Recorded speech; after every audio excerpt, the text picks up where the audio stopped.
반갑습니다. 예, 저는 원예작물, 국립원예특작과학원 배연구센터에서 온 원경호라 합니다. 저는 지금 배 연구를 지금 10몇 년째 하고 있고요. 저희 연구소가 이름은 배연구센터인데 최근에 지금 작목이 여러 개가 좀 합쳐져가지고 배도 하고 있고 감도 하고 있고 블루베리도 좀 하고 있습니다. 그래서 오늘은 고품질 배 생산을 위한 식이비율 재배 기술, 그리고 아울러서 이제 여러분들 수출 배 좀 하고 계시니까 거기에 관련해서 제가 생각한 바라든지 아니면 조금 더 효율적으로 판매할 수 있는 이런 전략들을 같이 좀 공유하고 좀 말씀을 드릴까 합니다. 마이크 빼죠? 마이크 뺄까요? 네, 좀 울리는 것 같죠? 아니, 이거 좋아. 알겠습니다.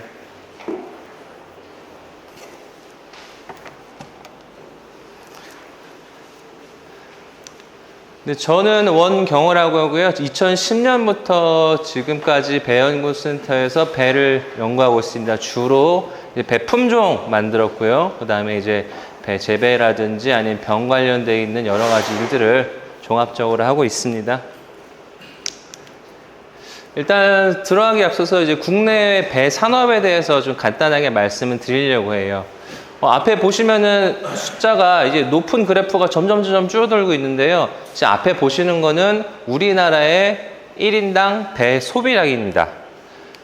2005년도에는 명당 한 8.6kg 정도를 먹었었어요. 근데 지금 한 2020년도 된 이 상황에서는 이게 어디까지 줄었냐면 명당 2.1kg까지 거의 한 4분의 1로 줄었습니다. 배가 이렇게 소비가 이게 점점 안 되고 있다라는 뜻인데요. 왜 배가 소비가 좀 잘 안 되고 있을지 한번 생각을 해보셨을까요? 일단 배를 재배하시는데 혹시 배 드세요? 많이 드시나요? 제가 알고 있기로는 키우시는 분들도 키워서 판매를 하시지 실제 배를 잘 안 드신다고 저는 많이 들었어요. 한 예를 들면은 예전에 재배하시는 분이 며느리분한테 야, 아가야, 배를 먹지 마라. 왜 먹으면 안 돼요? 그랬더니 거기 지에이드 바르고 여러 가지 많이 해가지고 임신한 아이한테 안 좋을 수도 있다라면 이런 얘기까지 하시더라고요. 저 그래서 되게 깜짝 놀랐었어요. 이게 배를 이렇게 열심히 키우고 잘 키우셨는데 이제 본인도 소비하지 못할 정도로 됐으면은 뭔가 좀 문제가 있다라는 생각이 드는데, 이제 가장 큰 이유는 배가 일단은 다른 과일에 비해서 조금 밋밋하다라는 이런 느낌도 있을 수 있고, 두 번째로는 배 말고도 다른 게 맛있는 게 너무 많아요. 그리고 배가 일단은 특징이 너무 한 가지 품종에만 집중돼 있다 보니 선택지가 매우 좁고, 그래서 누구나 생각하는 그 맛을 고정돼 있다는 이런 느낌 때문에 배가 점점 소비가 줄고 있다고 봅니다. 그나마 유지되고 있는 게 제수용, 제사할 때 쓰이는 이런 걸로 최소한의 유지가 되고 있었는데, 최근에 이제 보시면은 어때요? 가족들 식구 수가 많이 줄었죠. 예전에 기본 한 4명, 5명씩만 낳는데 요즘에는 가구당 1명, 2명 정도 안 낳는 경우도 많고요. 우리나라의 지금 전체 가구의 한 50% 이상이 1명 혹은 2명이 사는 이런 상황입니다. 그러니까 10집 중에서 5명은 1명이나 2명만 살고 있는 거예요. 그러니까 거의 식구가 없는 이런 상황이기 때문에 제사용 배는 수요가 앞으로 더 점점 줄 것이라고 생각이 되고, 그렇기 때문에 저희가 뭔가 좀 변화가 지금 긴급하게 요구되는 이런 시점이라고 볼 수 있습니다. 다행히 그나마 좀 긍정적인 부분은 제수용으로서 이제 배의 소비는 조금 감소하고 있는 반면에 사람들이 일상적으로 먹는 용도, 그러니까 간식이라든지 디저트 아니면 다른 식재료 이런 걸로 소비되고 있는 건 오히려 소폭 증가하고 있기 때문에 저희가 이제 돌파구를 생각하는 것들은 이러한 부분으로서 제수용 과실에서 일반적 사과같이 일상적으로는 편하게 먹을 수 있는 이런 과일로 전환이 되어야 우리 앞으로 산업이 좀 더 크게 발전할 수 있을 거라는 생각입니다. 그래서 이제 소비자들을 대상으로 배 증감 원인을 한번 살펴봤더니, 배를 소비하는 이유는 일부 맛이 좋았다, 그리고 건강과 영양이 풍부해서 좋았다. 실제 배는 건강적으로 영양학적으로도 매우 가치가 있는 품종입니다. 과일입니다.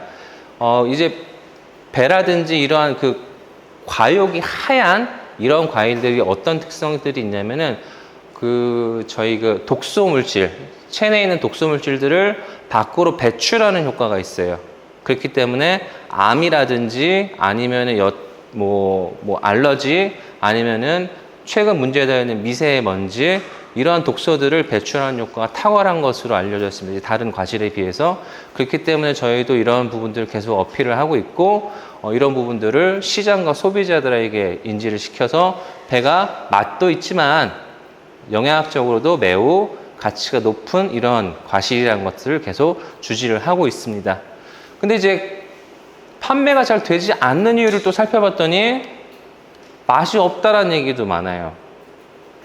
그리고 가격이 너무 비싸다는 얘기, 그리고 다른 대체할 과실들이 너무 많다는 이런 세 가지 요인이 주 판매 감소의 원인이 되겠습니다.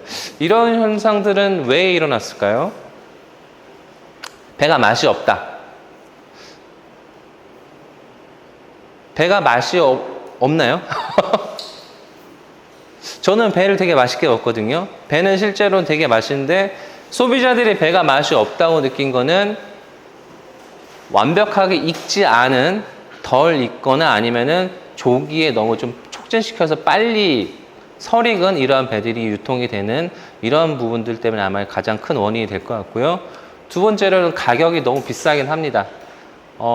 최근에 이제 마트에 가보면 이제 뭐 이마트라든지 뭐 이런 데 보면은 배 하나의 가격 정도 보면 대략 싸봐야 한 5,000원, 6,000원, 비싸면 한 개당 한 10,000원 정도 넘는 것까지도 보이더라고요.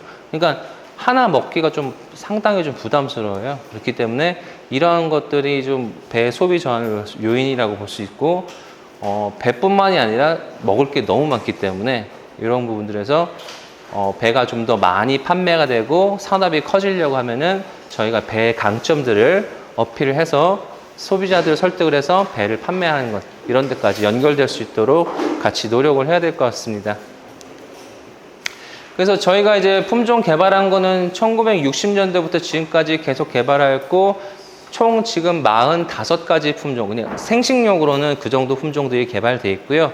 실제 시장에서 필요한 뭐 조생종이라든지 아니면 만생종, 그리고 맛이 뭐 단맛뿐만 아니라 새콤한 맛도 있는, 그리고 과피 색깔은 노란색만 아니라 녹색도 있고, 최근에는 과피가 빨간색 것까지 여러 가지 품종들이 많고 있는데, 아직까지 좀 인지도라든지 아니면은 그 재배 기술들이 조금 받쳐주지 못하고 있어가지고 시장에서는 아직까지 큰 호응을 얻고 있지는 못하지만은 저희가 장기적으로 봤을 때는 여러 가지 품종의 다변화를 이끌어 나가는 것이 시장에도 매우 중요하다고 좀 생각하고 있습니다.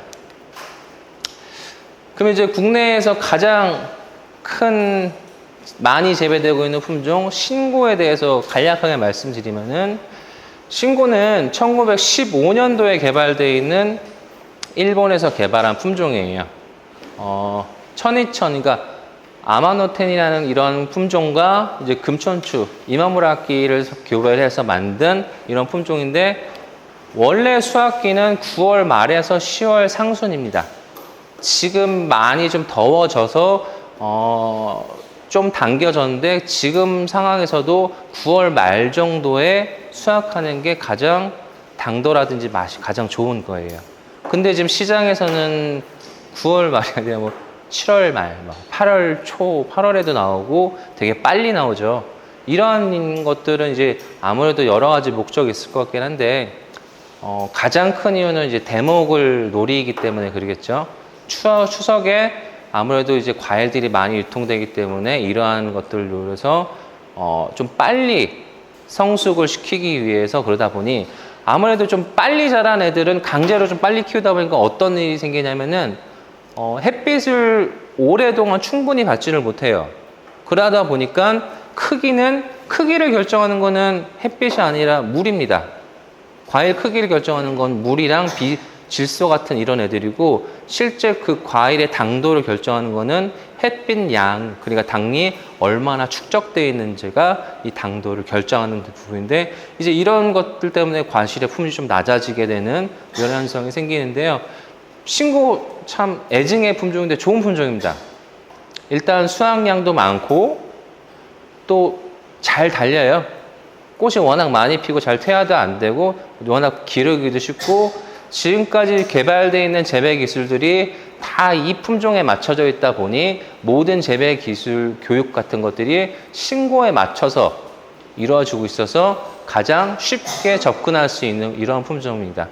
또 얘네들이 이제 강점으로는 저장이 워낙 잘 돼가지고 뭐 기본적으로 뭐 6개월은 무조건 뭐 1년 이상도 저장이 가능합니다. 물론 잘만 저장한다면요. 근데 이러한 이 신고가 과연 최고의 품종이라고 할 수 있느냐? 제 생각에는 그렇진 않아요.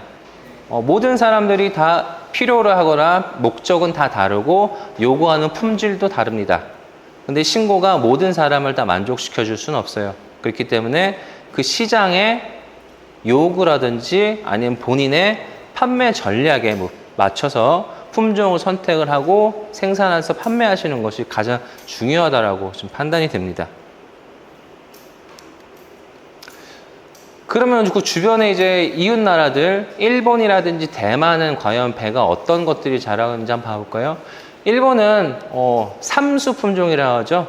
행수, 풍수, 신수, 뭐 예전에 만들어진 이 품종들이 아직도 거의 대부분을 차지하고 있어요. 그 외에 이제 20세기라든지 신감천, 물론 신고도 있습니다.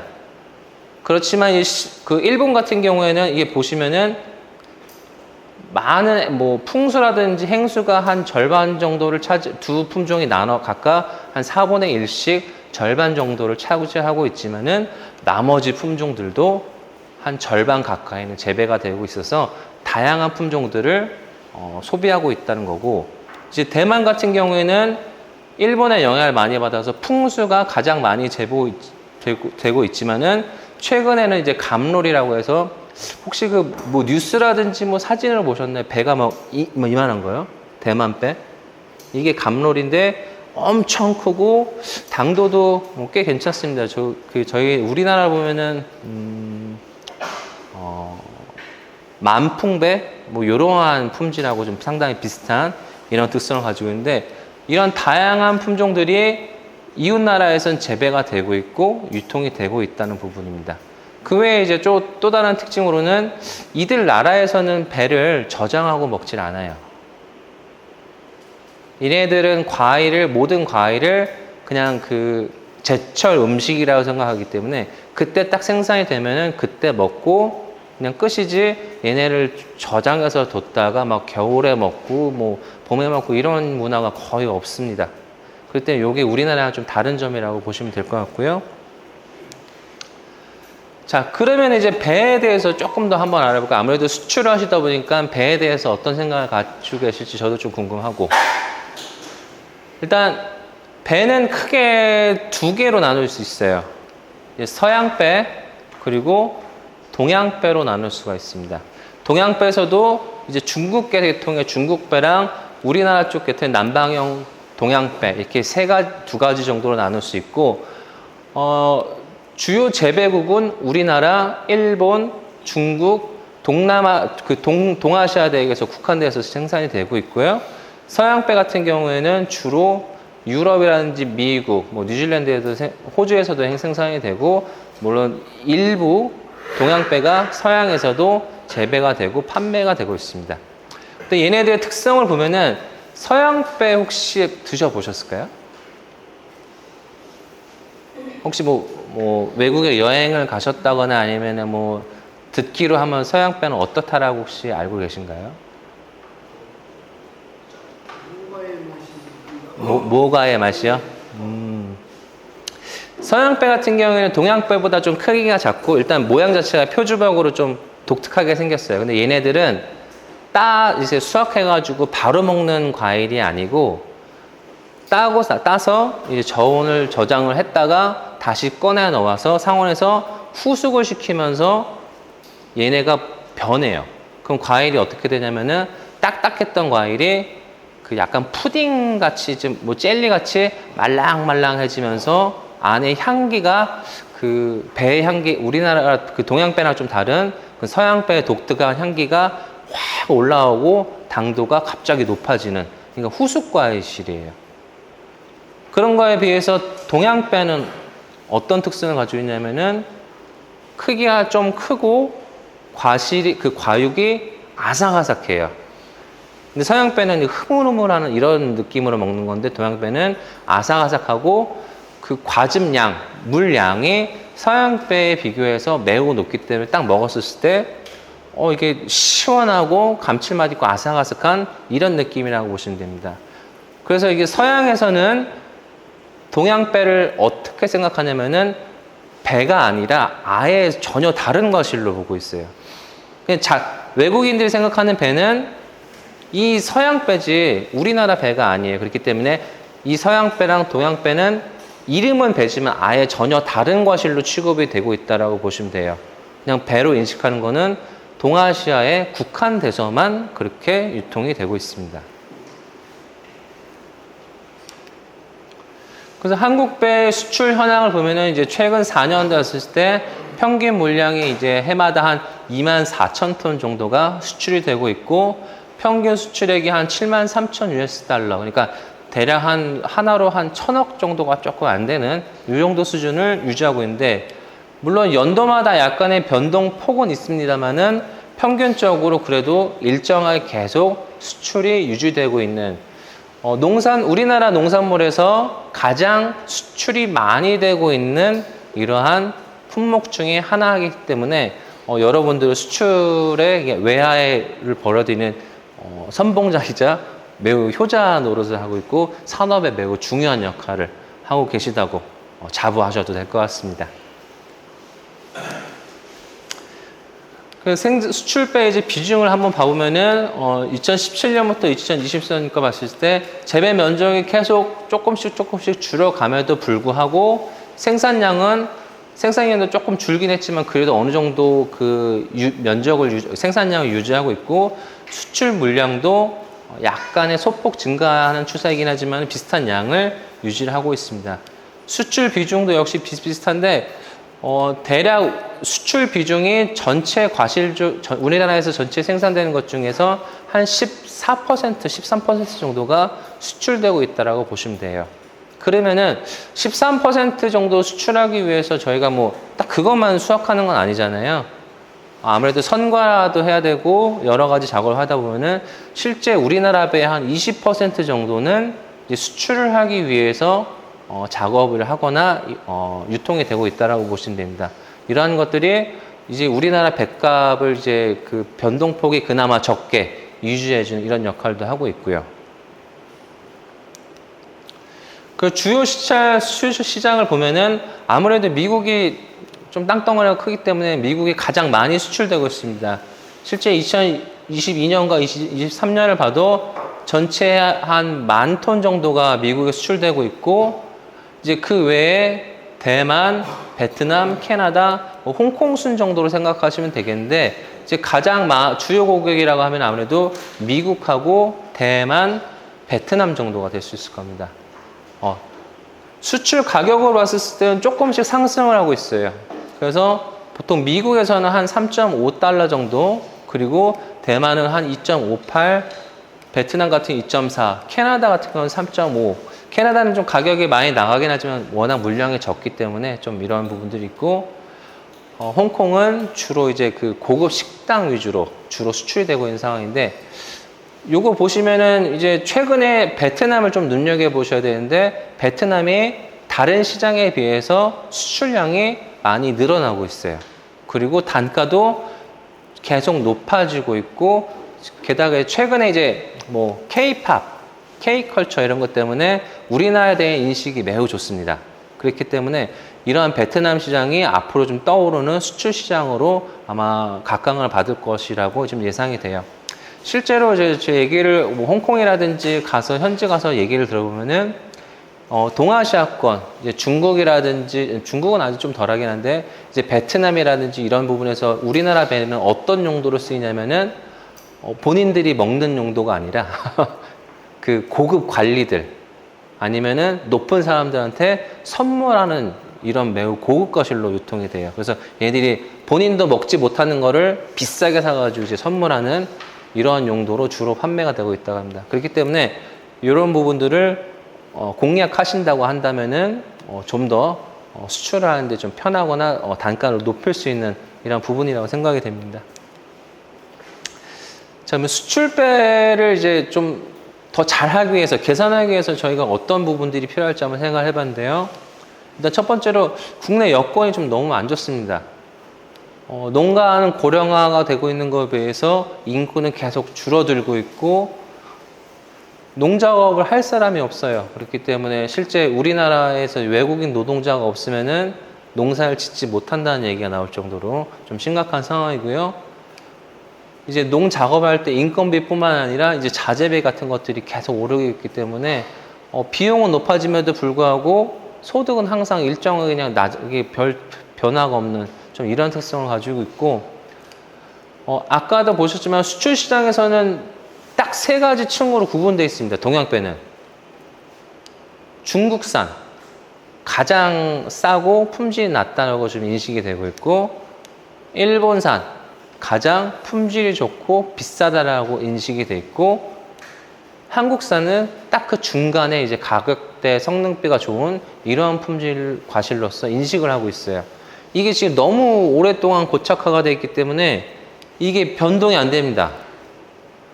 그래서 이제 시장엔 가격대가 딱딱딱딱 정해져 있어가지고 한국산이 절대 일본산보다 가격을 높게 못 받아요. 중국산도 한국산에 비해서 절대 가격을 더 높게 받지 못하고 이게 시장에 정해져 있습니다. 그러면 이제 여기서 우리가 생각해 볼 수 있는 거는 어떤 게 있을까요? 일본산이 왜 수출 시장에서 인기가 많을까요?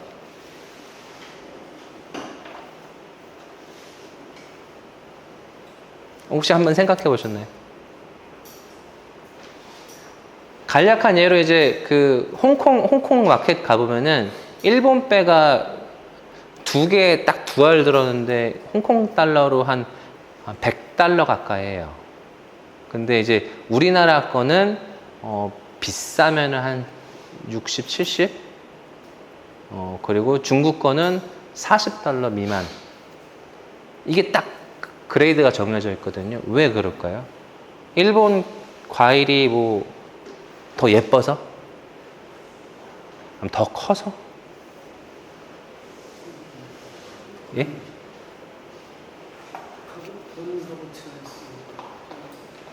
일본 배는 품질이 일정합니다. 그리고 매우 높아요. 당도가 매우 높아요. 그냥 일본 배를 딱 먹으면은 품질이 딱 보증이 돼요. 얘를 먹으면은 엄청 내가 단맛을 즐길 수 있겠구나. 그리고 품질이 크기가 다 비슷해요. 그렇기 때문에 사람들이 신뢰를 하고 먹는데, 이제 한국산이나 중국산은 뭐 겉모습은 괜찮은 것 같은데 먹으면은 맛이 있을 때도 있고 없을 때도 있고 변질도 생각보다 좀 잘 되고. 이 차이는 뭐냐면은 일본 애들은 품질이 이제 최고로 올라왔을 때 수확을 해가지고 수출하는데 이제 배로 수출하지 않고 막 비행기로 막 보내요. 비행기로 보내니까 물류 단가는 좀 높긴 하겠지만은 그만큼 품질이 우수한 품질로 높은 가격을 받아요. 이제 그런 거에 비해서 우리나라는 이제 약간 뭐 우리 그 국내 업체들끼리도 경쟁이 많아가지고 무조건 싸게 이렇게 하다 보니까 좀 과다 출혈 경쟁도 있고, 그리고 좀 빨리 요구하다 보니까 덜 좀 당도가 오르지 않은 이런 과실들이 좀 유통되고 있어가지고 좀 많이 불이익을 받고 있습니다. 실제로 이제 그 중국에서도 이제 품질이 워낙 좋아져가지고 최근에는 중국 배가 우리나라 배만큼 품질이 올라왔어요. 그래서 이제 동남아 시장에서는 만약에 지금 이 상황, 한국 배가 이 상황을 계속 유지가 되면은 향후 몇 년 안에 중국산 배한테 시장을 뺏길 우려가 매우 높다라고 좀 판단하고 바이어들이 실제로 그래요. 유통하는 사람들이. 그렇기 때문에 뭔가 품질을 고급화라든지 이런 차별화가 아주 시급한 시점이라고 볼 수 있겠습니다. 그 외에 이제 뭐 물리적인 피해, 뭐 저온이라든지 뭐 집중 강우, 그리고 생물학적인 병해충, 뭐 흑상병뿐만 아니라 화상병 같은 이런 것부터 생기고 있고, 환경적으로 워낙 더워지고 있다 보니까 그 나무들이 자라는 속도가 너무 빨라져가지고 예전하고 좀 다른 상황은 여러 가지 요인들이 있는데, 이런 부분들이 참 저희 어려운 점이고, 요걸 해소하기 위해서 저희도 기술을 계속 개발하고 있습니다.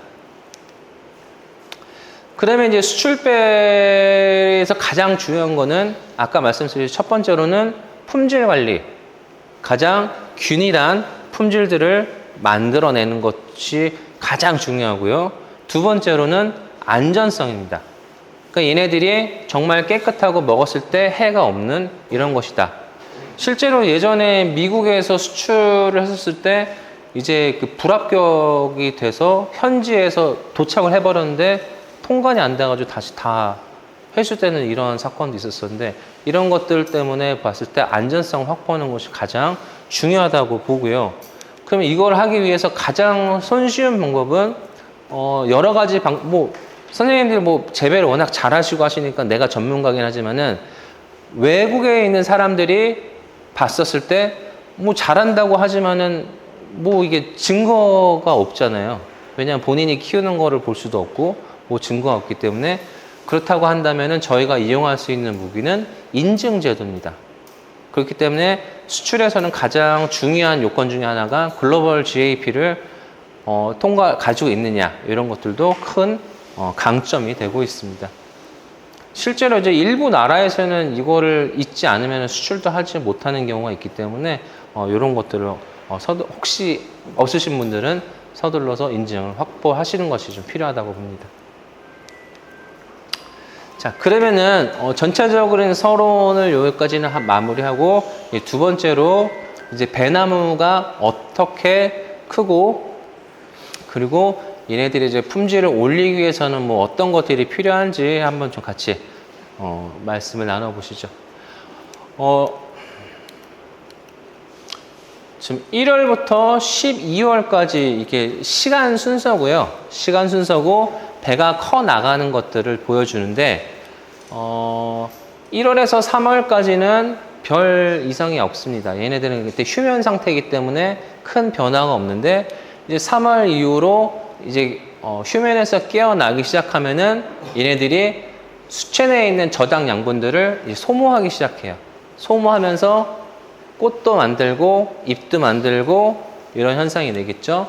이렇게 쭉 가다가 5월 정도, 5월에서 6월 나가는 시기가 양분이 이제 모두 소진되면서 다시 양분을 만들어 나가는, 이제 광합성이 중요해지는 시기가 5월 이후가 되겠습니다.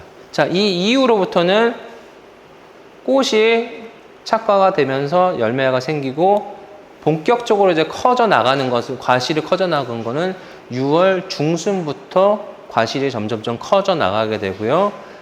9월까지 과실이 쭉 생산이 되다가 과실이 다시 수확하게 되게 되면은 그 다음부터는 양분들을 계속 보충하는 이러한 사이클을 보이고 있습니다.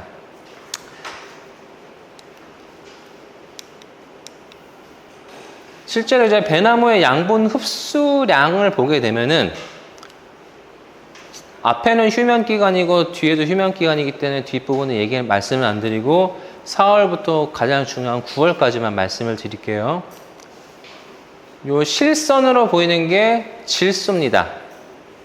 그리고 요게 중간에 점이 하나씩 박힌 게 칼륨이고요. 요 아래쪽 있는 애들이 인산. 자, 여기서 눈여겨보셔야 되는 거는 질소입니다. 질소는 쉽게 말하면은 사람으로 따지게 되면은 단백질이에요. 단백질이 어떤 역할을 하시는지 혹시 아실까요? 단백질은 당이랑은 상관은 없습니다. 당분이랑은 상관이 없어요. 질소, 그러니까 단백질, 질소는 어떤 역할을 하냐면은 나무가 이게 커지는 거, 나무가 커지는 역할을 하는 게 질소예요. 그리고 뭐 세포라든지 잎생기라는 거, 뭐 이런 하여튼 뭔가 새로 만들어지는, 새로 생기는 것들은 다 이게 질소 때문에 새로 생긴다고 보시면 돼요. 실제로 이제 사람들도 단백질을 많이 못 먹게 되면은 이제 좀 몸이 많이 왜소해지고 키가 작고 좀 힘도 없고 좀 그렇게 되잖아요. 식물도 동일합니다. 근데 이 질소가 가장 많이 필요한 시기가 4월에서 5월까지. 그러니까 꽃이 피고서 열매 맺기까지가 질소가 가장 많이 필요하게 되고요. 근데 이 시기에는 비료를 주는 게 아니라 거의 기본 퇴비 줬던, 겨우내 줬던 이런 것들 가지고서 주로 활용을 하게 되고, 그 이후로는 점점점 질소량이 줄어들게 됩니다. 자, 그러면은 식물이 그 배나무가 잘 자라게 하려면은 이러한 영양분들을 잘 흡수를 하게 해줘야 되잖아요.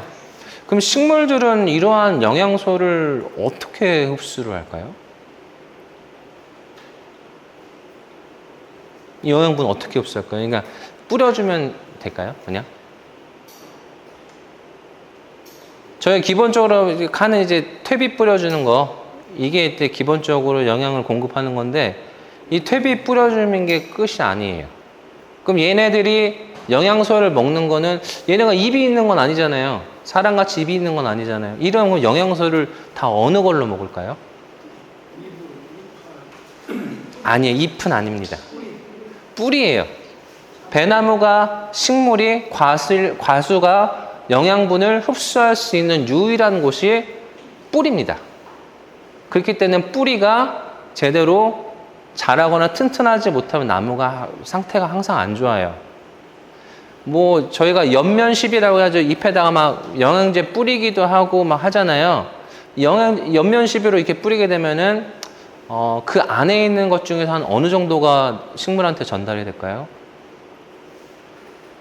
예를 들면 내가 연면십으로 이파리에다가 한 100의 영양분을 막 줬어요. 그러면 실제로 식물이 들어오는 건 어느 정도 될까요? 1? 1 미만?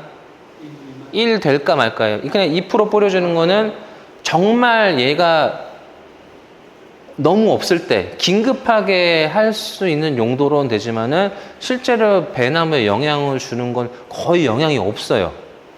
그러니까 별로 의미가 없어요. 정말 필요할 때는 이제 열과가 좀 우려된다거나 뭔가 됐을 때 칼슘 같은 걸 뿌려가지고 얘네들 경화식 좀 딱딱하게 만들어주는 이런 효과는 좀 인정이 되는데, 영양분을 전달하는 건 연면시비를 한다는 거는 거의 사기에 가깝습니다. 그럼 얘네가 영양분 흡수하는 거의 대부분은 뿌리로 형성이 되는데, 이 뿌리가 그냥 먹을 수 있는 건 아니고 항상 이게 필요해요. 물이요. 예. 그러니까 영양분이 아무리 많아도 물이 잘 공급되지 않고 물이 충분하지 않으면은 뿌리가 절대 먹지 못합니다. 영양분을 흡수를 못해요. 그렇기 때문에 식물 재배에서 가장 중요한 거는 물 관리라고 보시면 됩니다. 자, 그럼 이제 그게 많이 쓰는 관수 방법 한번 좀 볼게요. 점적 관수가 있고, 또 많이 쓰이는 게 스프링클러라고 쓰는 방법이 있어요. 점적 관수는 하나 똑똑똑똑똑똑 떨어지죠. 스프링클러는 어때요? 쫙 하고 주변에 막 뿌리죠. 그럼 얘네들이 땅에 들어가면 어떤 현상이 생기는지 한번 그림으로 보여드릴게요. 자, 이 파란색이 땅이에요. 파란색이 땅이에요. 지표면. 점적 관수를 하게 되면은 똑똑똑 떨어지는데, 그 떨어지는 부분에는 매우 조금밖에 안 되지만은 얘네가 땅 속으로 점점점 스며들면서 이렇게 퍼지게 됩니다. 밑으로 퍼지게 돼요. 근데 스프링클러는 어떤 형태로 되면은 많은 부분에다가 뿌려줄 수 있어요. 대신에 갈수록 물의 양이 이렇게 적어지기 때문에 스프링클러는 이 지표면에만 물이 많고 이 아래쪽에는 물이 없어요. 근데 점적 관수는 겉에는 지표면에는 물이 많지 않은 것 같은데 실제로 아래쪽에는 물이 많이 공급이 돼요. 자, 여기에 배나무가 심겨져 있다고 한번 가정을 해보시죠. 배나무가 심겨져 있었을 때 뿌리가 아까 영양분을 다 먹는다고 했잖아요. 흡수하는 게 뿌리라고 했잖아요. 뿌리는 한 어느 정도에 있을까요? 뿌리는 요 지표면에 있는 게 아니라 실제 작동을 하는, 일을 하는 뿌리들은 이 밑에 가 있어요. 그냥 한 50cm 정도 되는 밑에 가 있어요. 그렇기 때문에 점적 관수로서 물을 주셔야 물 관리가 효율이 훨씬 좋고, 물 양도 적고, 나무도 영양분을 잘 먹지, 스프링클러로 주시게 되면은 겉에를 보기에는 물이 덤벙덤벙 층벙층벙한데 실제로 나무 뿌리에는 물이 잘 안 갑니다. 그렇기 때문에 물 효율 측면에서도 스프링클러보다는 점적 관수를 활용해 주시는 게 훨씬 유리해요. 실제 스프링클러는 과수 재배를 위해서 쓰는 건 아니고 뿌리가 얕은 애들, 그러니까 채소 재배용으로 주로 쓰는 거예요. 그렇기 때문에 과수용으로 물을 주실 때는 반드시 점적 관수 사용하시라는 거를 한번 말씀을 드리고 싶고요. 그 양은 얼마나 줘야 되느냐? 충분히 주는데 이게 좀 애매하죠. 충분히가 어느 정도냐? 시간당 한 8리터 정도, 그러니까 노즐로서 한 6시간, 8리터짜리 노즐로 한 6시간, 4리터 노즐로 한 12시간, 2리터짜리 노즐로는 하루 종일 주시면은 식물이 자라는데 매우 좋습니다. 자, 그러면 이제 나무에 이제 영양분이 이제 들어갈 거예요. 영양분이 들어가는데, 비료 주는 시기를 뭐 크게 한 3가지로 나누면 앞에 보신 것 같이 여름에 줄 수도 있고요. 가을에도 줄 수도 있을 거고, 밑거름이라 가지고 주로 겨울에 주는 이런 애들이 있겠죠. 자, 겨울에 주는 밑거름이라는 애들은 영양소가 다 어디로 가냐면은 뿌리 쪽으로 갑니다. 그렇기 때문에 밑거름은 반드시 해주셔야 되는 거예요. 반드시 주셔야 되는 거예요. 자, 그럼 가을에 있는 비료, 가을에 뿌려주는 비료들은 주로 어디로 가냐면은 굵은 가지, 주지주를 키우는데 주로 가게 되고, 여름에 주는 비료가 가장 안 좋아요. 가장 그 주지의 끝에 결가지 쪽으로 얘네들이 가게 됩니다. 그렇기 때문에 여름 비료를 많이 주시게 되면은 가지가 미친 듯이 자라나요.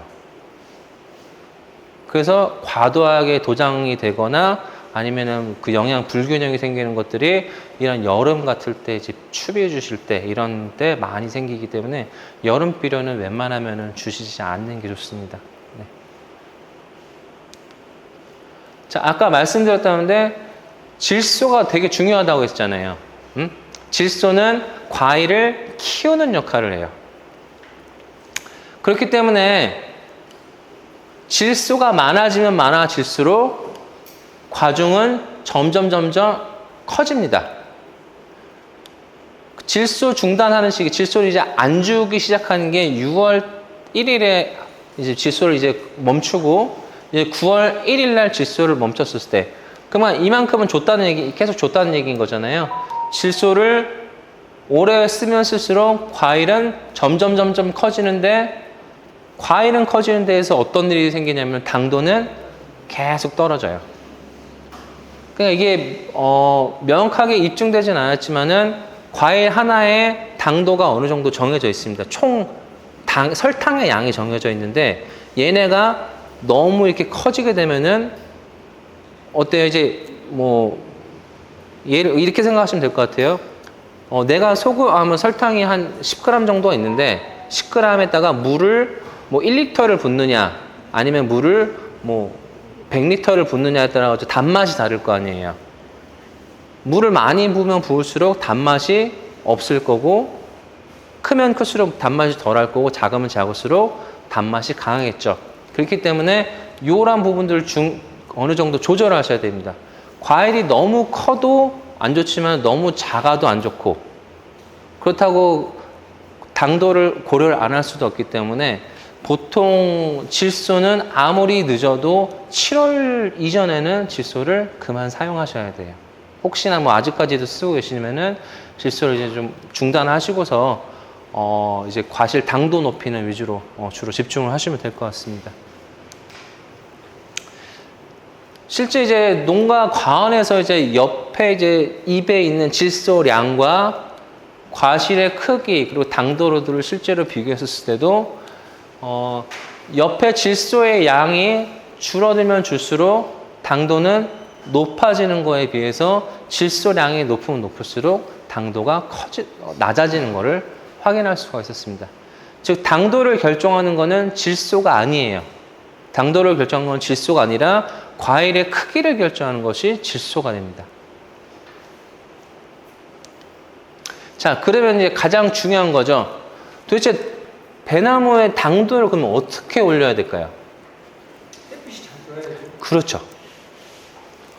당도를 올릴 수 있는 거는 광합성밖에 없습니다.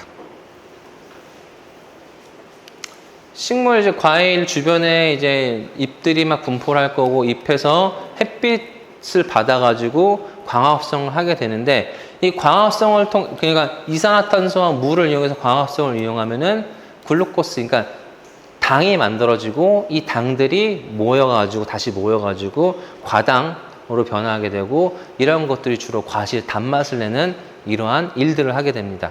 그런데 이 광합성이 잘 안 되면은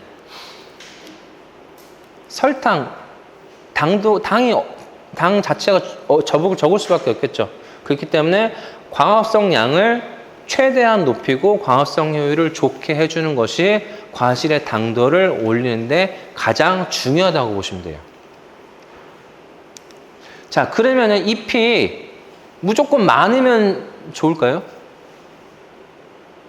많으면은 뭐 광합성 할 잎이 많잖아요. 그럼 좋을까요?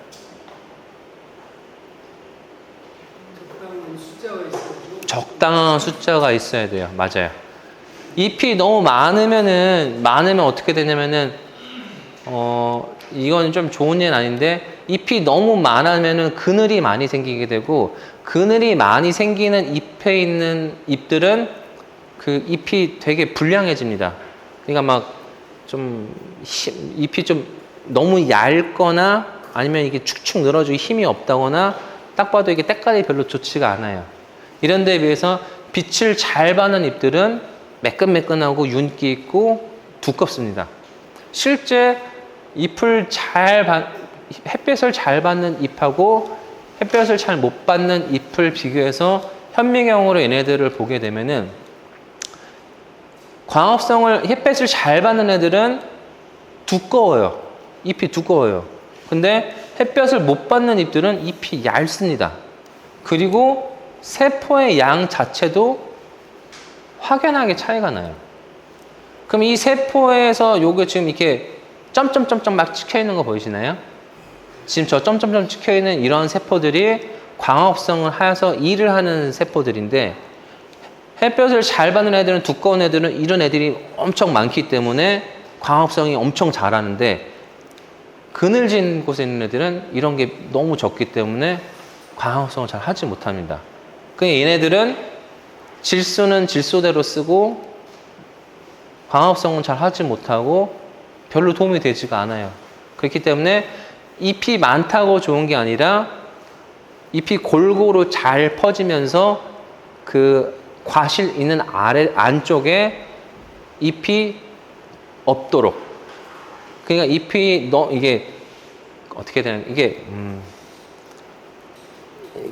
딱딱 가릴 정도로만 해야 되지 안에 막 이게 잎이 숨겨져 가지고 너무 우거지면은 이것도 광합성이 썩 좋지 않다라는 얘기를 드리고 싶은 거예요. 그렇기 때문에 너무 잎이 많은 것도 좋은 건 아니다.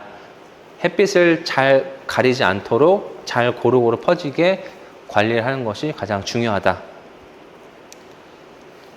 그리고 두 번째, 일단 잎이 광합성을 많이 해가지고 당을 많이 만들었잖아요.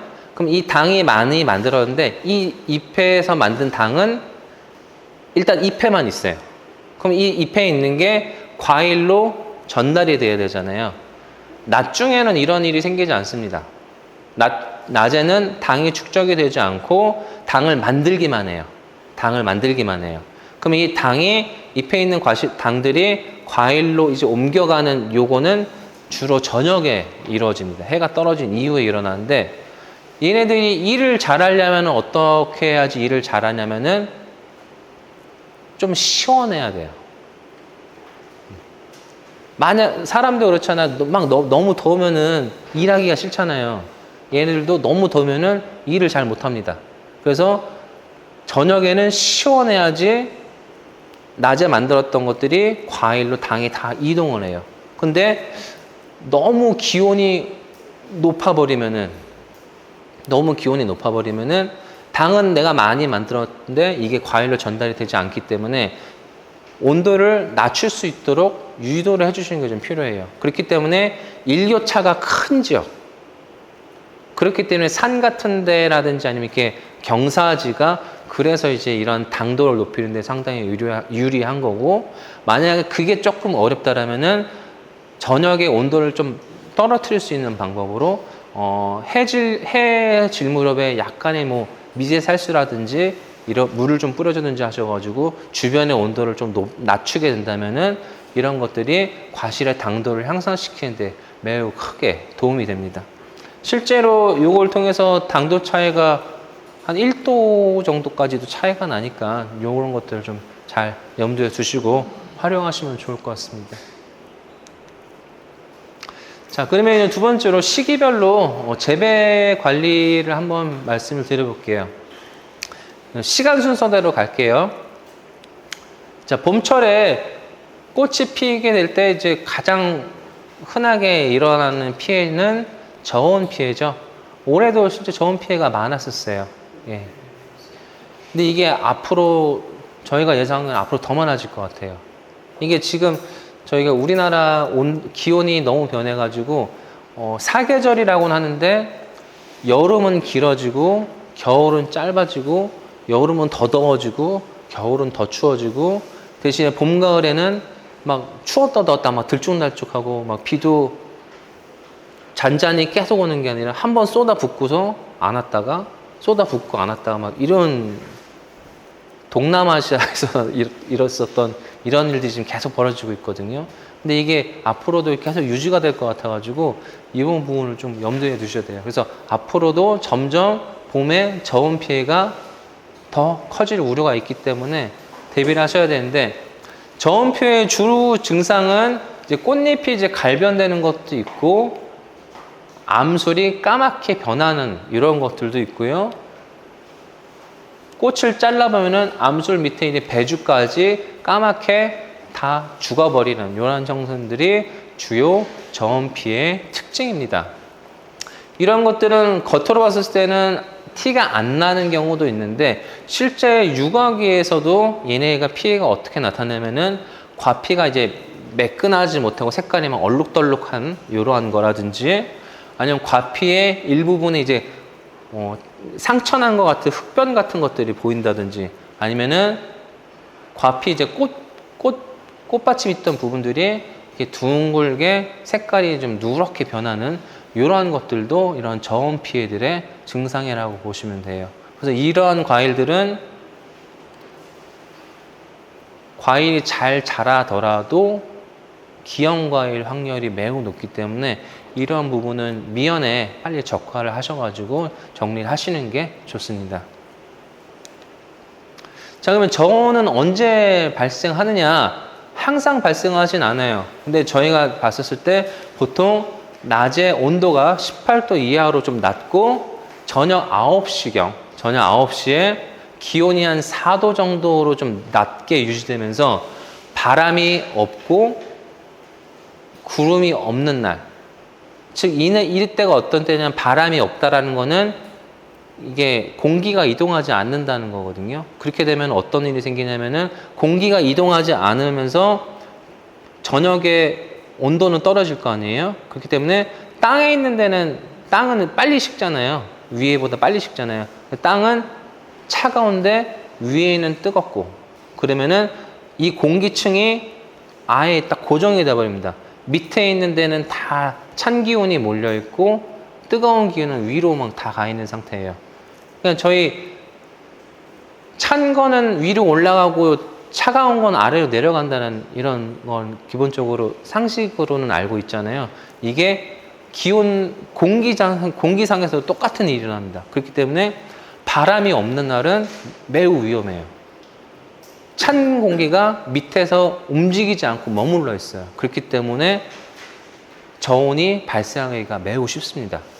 그렇기 때문에 이러한 것들을 막기 위해서, 예방하기 위해서 저희가 이제 팬을 돌리기도 하고 여러 가지 방법을 쓰는데 그건 조금 이따 말씀드릴게요. 자, 근데 위험 온도가 어떻게 되느냐? 생육 상황에 따라서 다른데 꽃봉오리가 화총 안에 있을 때 그리고 개화 직전일 때 이 꽃이 발달되는 시기에 따라 가지고 꽃이 견딜 수 있는 온도가 다릅니다. 보통 이 위의 부분들은 크게 걱정이 안 되는데 가장 위험한 부분이 개화 직전이에요. 꽃이 이제 막 피려고 할 때 온도가 떨어지면은 크게 피해를 받고 우리나라에서 나타나는 저온 피해 대부분이 이 딱 개화 직전 4월 초라고 보시면 돼요. 자, 그러면 얘네들이 언제 그러면 주로 피해를 보게 됐냐? 마이너스 2도가 1시간 이상 유지될 때 꽃이 핀 상황에서 아니면 꽃이 피려고 하는 상황에서 이때 저온이 오면은 100% 꽃이 다 저온 피해 받습니다. 그렇기 때문에 이제 저온 피해를 경감하는 여러 가지 기술들이 있는데요. 일단 연소법, 그러니까 뭐 태우는 거죠. 뭐 이제 풀 같은 거를 태우기도 하고 아니면 요즘 뭐 연소 자재로서 이렇게 통에 들어있는 거 이렇게 불 때우는 이런 것도 많이 있고 이런 연소법 쓰시는데 얘네가 조금 불편합니다. 일단은 불 붙이는 것도 쉽지가 않아요. 이게 연소법을 하려면은 한 군데서만 하는 게 아니라 과원 전체에 일정 간격으로 엄청 많이 해야 되거든요. 그러니까 한 5m 간격으로 불을 하나씩 계속 놓으셔야 돼요. 5m 간격으로. 그러니까 상당히 많죠. 근데 이거를 불을 오래 유지해야 되니까 초저녁부터 할 수는 없고 보통 저온이 예상되는 시기에 새벽에 하셔야 되는데 새벽에 그 어둡고 잘 보이지도 않는데 불 붙이는 게 쉽지도 않고 또 불을 한두 개가 아니라 뭐 규모에 따라서는 다르겠지만 5m마다 불 하나씩 놓으려면은 이게 만만치가 않습니다. 그런데다가 이게 연소를 하게 되면은 아무래도 그을음이 생길 수밖에 없어가지고 이제 기관지라든지 환경적으로도 좀 안 좋아요. 그래서 요즘 연소법은 잘 쓰지 않고 있고요. 그러면 다음으로 많이 쓰는 게 송풍법. 방상팬이죠. 팬을 계속 돌려나가면서 아까 정체되어 있는 공기가 없어지도록 공기를 계속 순환시키는 건데 얘도 좀 힘듭니다. 너무 비싸요. 방상팬 요거 이게 하나 세우는데 팬 하나 세우는데 제가 한 1,500, 800 정도인가 8,500 한 그 정도 든다고 들었거든요. 꽤 비싸요. 그러면 이제 조금 수월하게 접근해 보실 수 있는 게 살수, 물 뿌리시는 건데 이것도 이제 물을 많이 갖고 계시지 않으면 지하수가 잘 나오는 곳이 아니라면은 좀 쓰기가 어렵긴 합니다. 그나마 가장 현실적인 게 물 뿌리는 게 그래도 가장 쉽게 하실 수 있는 부분이고 비용 측면에서도 좀 저렴하기 때문에 살수법을 추천을 드립니다. 자, 살수법을 쓰게 되면 물을 뿌리게 되면 어떤 일이 생기냐면요. 새벽녘에 물을 뿌리게 되면은 물이 막 뿌려지면서 꽃에 막 묻겠죠. 그럼 이거 사진 보이시나요? 좀 작게 잘 안 보실 텐데 이게 지금 꽃도 화총인데 꽃이 얼어 있어요.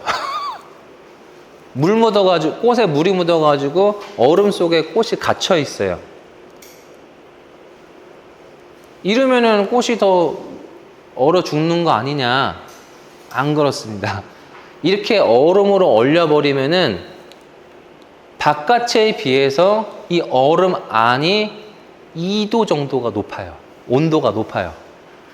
그렇기 때문에 이 바깥에는 4도, 5도가 되지, 영하 4도, 영하 5도가 돼도 이 안에는 영하 한 2도, 3도 이 밑으로 유지가 되기 때문에 이 물 뿌리는 걸로 크게 효율을 볼 수 있습니다. 그래서 진짜 저온이 막 마이너스 5도, 7도까지 가면은 이걸로 막을 수는 없지만은 한 3, 4도 정도로 영하 3, 4도 정도로 떨어질 때는 이 살수법을 사용해서 꽃을 얼려주시면은 저온 피해를 거의 받지 않을 수가 있습니다.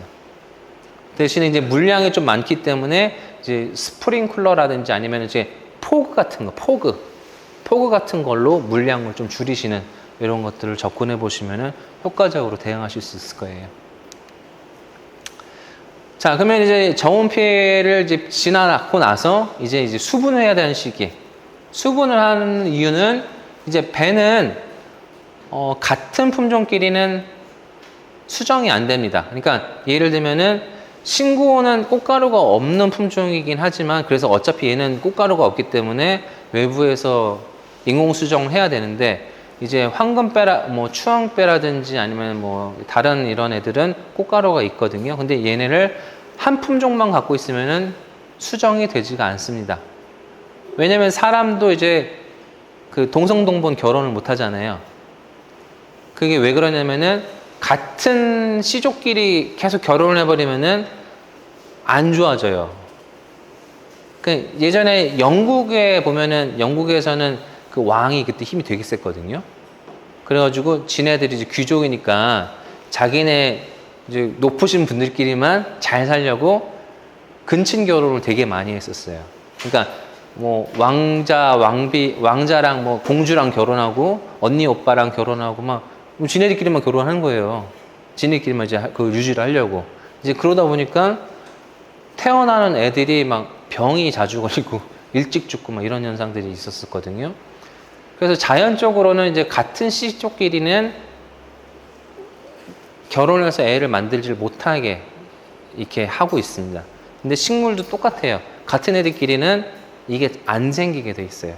거의 안 생기게 돼 있어요. 그렇기 때문에 다른 품종을 가지고서 한 2개, 3개 정도 품종을 보유하셔야 서로 꽃가루를 주고받을 수 있는 품종을 갖고 계셔야 인공 수분이 없이도 정상 착화가 가능하고 아까 같이 저온 피해로 꽃이 어느 정도 죽더라도 수분이 지속적으로 어지기 때문에 실제로 이제 한 품종 3개 정도 서로 주고받을 수 있는 품종들을 가지고 계신 분들은 인공수정을 안 하세요.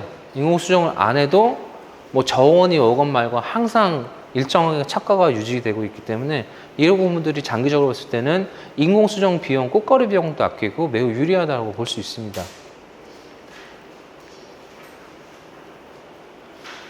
원래 이제 인공수분 같은 경우에는 좀 그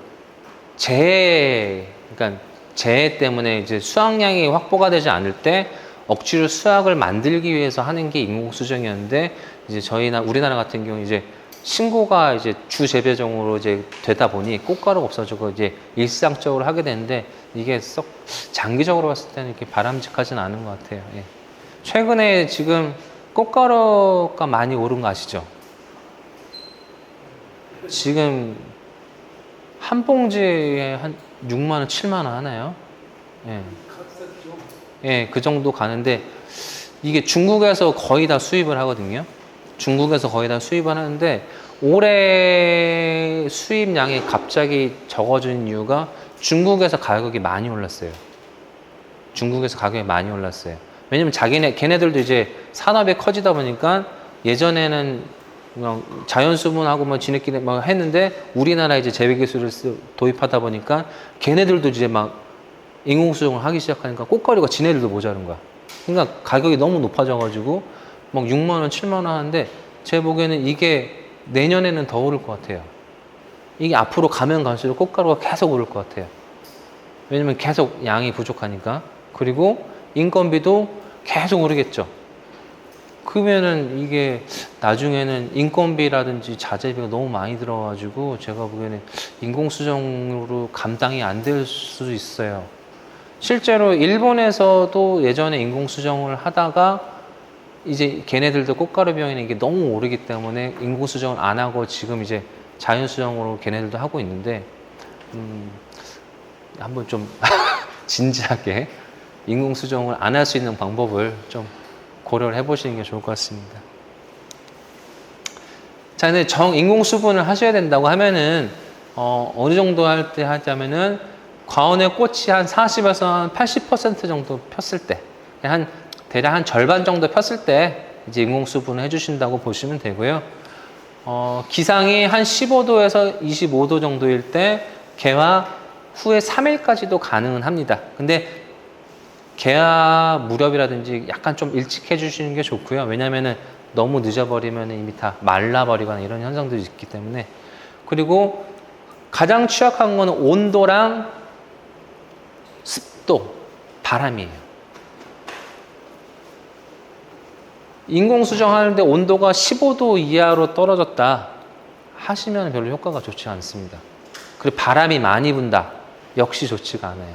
왜냐면은 온도가 낮으면은 수정이 되더라도 얘네가 안 자라요. 이게 꽃가루가 이렇게 점점 자라야 되는데 이게 안 자라고 바람이 너무 많이 불면은 기껏 묻혀놓은 게 다 날아가 버리고 비가 오게 되면은 빗물에 다 씻겨져 나갑니다. 그렇기 때문에 바람이 없는 시기에 온도가 한 20도 정도 될 때 이때 인공 수정을 하시는 게 가장 효율이 좋습니다. 그리고 이제 증량제를 사용하시는데 꽃가루의 양이 비싸기도 하고 그리고 꽃가루가 너무 많을 필요도 없어요.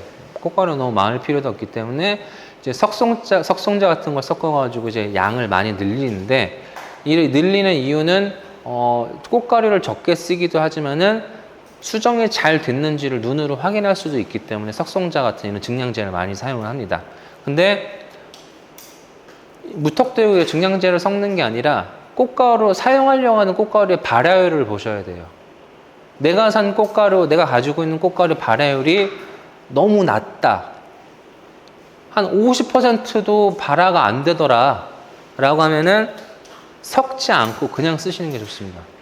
근데 만약에 내가 가지고 있는 꽃가루 발화율이 좋아서 한 70% 이상이 됐다. 그러면은 희석을 많이 하셔도 돼요. 한 5배. 한 5대1로 섞어가지고 희석을 하셔도 되고, 요 발화율을 항상 체크를 하셔가지고 증량제를 쓸 건지 아닐 건지를 결정하셔야 됩니다. 네. 그래서 아까 말씀드렸던 이제 우리나라라든지 이제 중국의 이제 환경 변화에 의해서 꽃가루 이제 인공 수정이 좀 어려울 수도 있기 때문에 요것들을 대응해서 꽃가루를 확보할 수 있는 수분수를 확보를 하시거나 아니면 미리 자가 생산하는 이러한 방법들을 준비하시는 것이 좋겠다라는 의견입니다.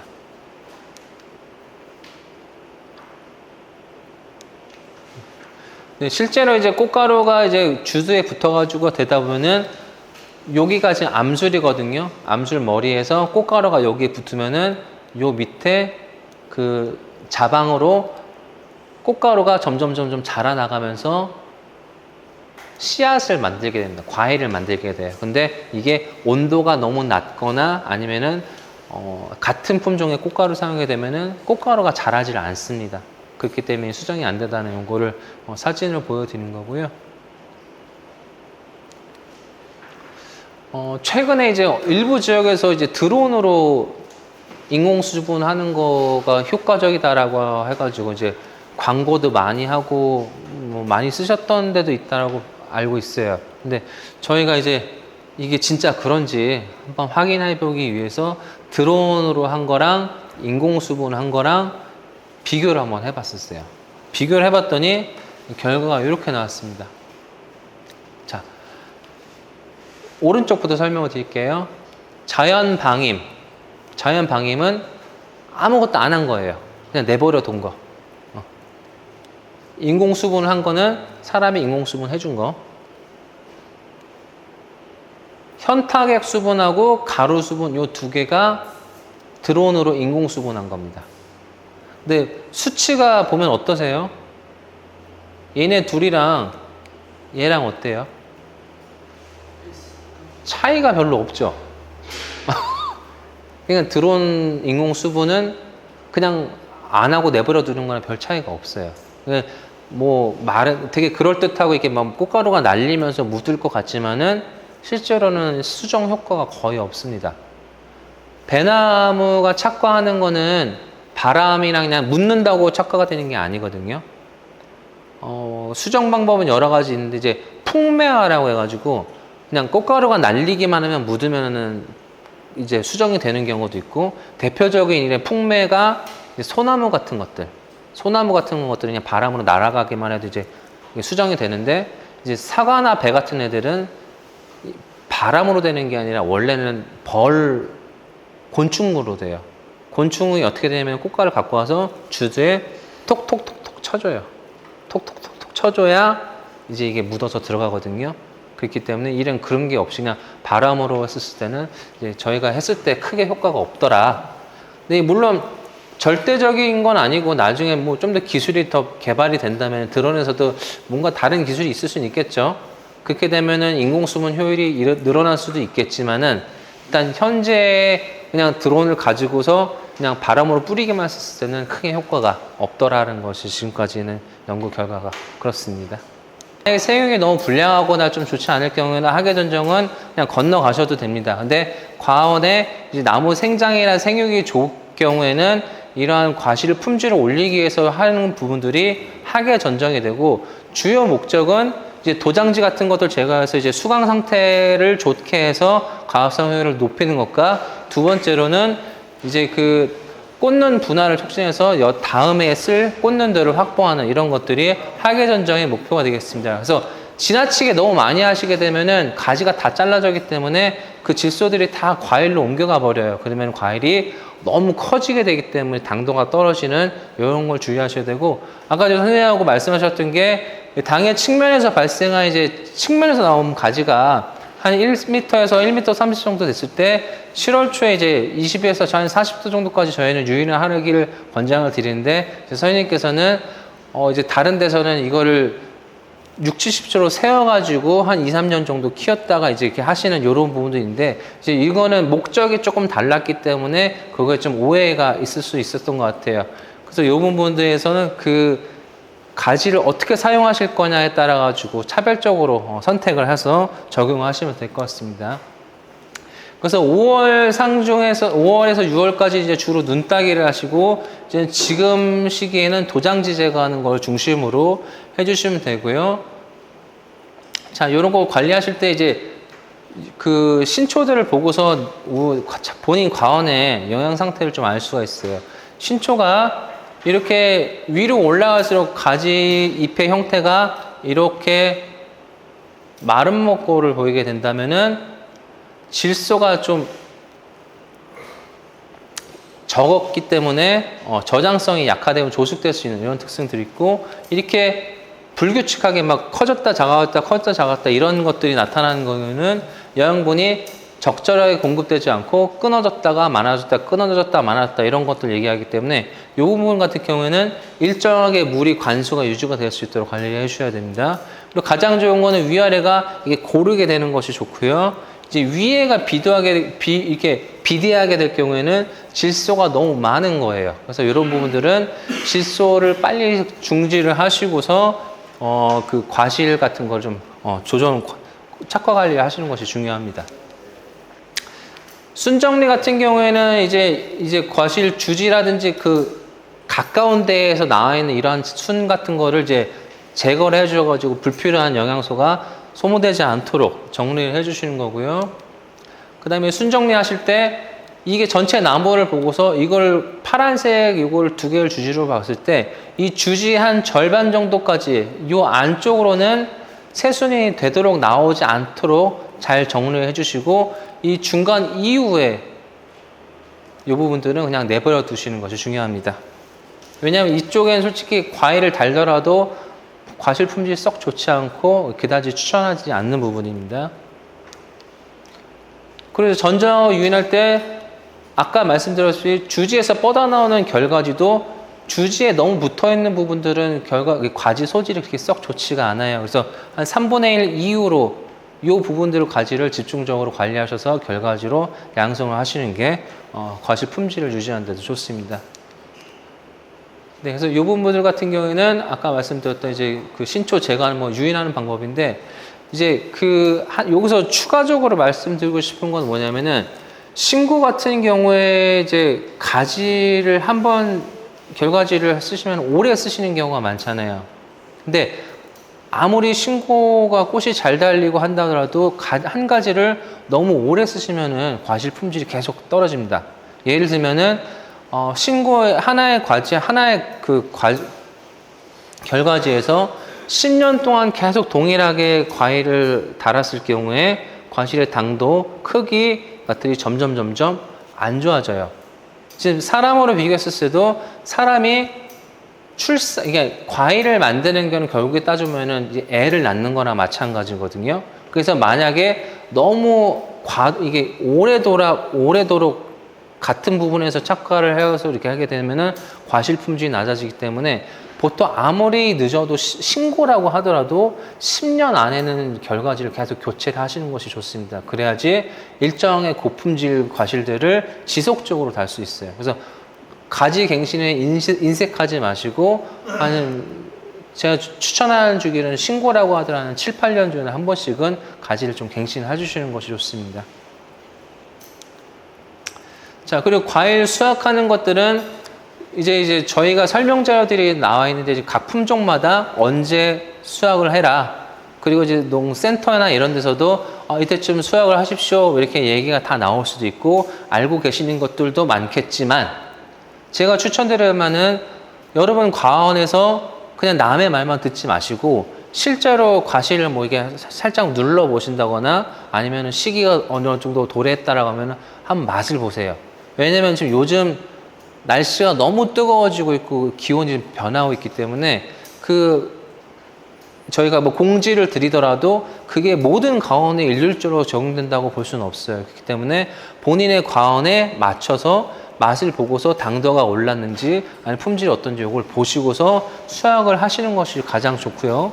그리고 무조건 대가만 생산할 것이 아니라 이제 본인들이 판매하려고 하는 곳, 예를 들면 수출이라고 하면 수출 업체, 수출 국가 거기서 요구하는 품질에 맞춰서 균일하게 생산하는 것이 가장 좋습니다. 그것이 과실의 이제 품질 그리고 상품성을 높일 수 있는 가장 근본적인 방법이라고 볼 수 있겠습니다. 그래서 이제 조금 더 관심을 가지고 한번 보신다면은 더 효율적으로 품질들을 만들어낼 수 있을 것이라고 판단이 됩니다. 자, 그리고 다음으로 이제 과실을 잘 만들어서 저희가 수확까지 했어요. 수확까지 한 거를 이제 저장을 하고 팔 때까지 기다리는 이 방법에 대해서 좀 말씀을 드리려고 합니다. 자, 과실에서 가장 수확하고 그 다음에 필요한 거는 예건하고 예냉인데 실제 배에서는 예냉을 거의 하지 않습니다. 할 필요가 없어요. 예냉 같은 경우에는 주로 이제 좀 포도라든지 아니면 좀 베리 같은 애들 이런 데서 좀 예냉을 많이 쓰긴 하는데 배는 굳이 예냉까지는 할 필요는 없고 예건을 하는 것이 좋은데 이 예건도 모든 품종에 일률적으로 적용하는 건 아닙니다.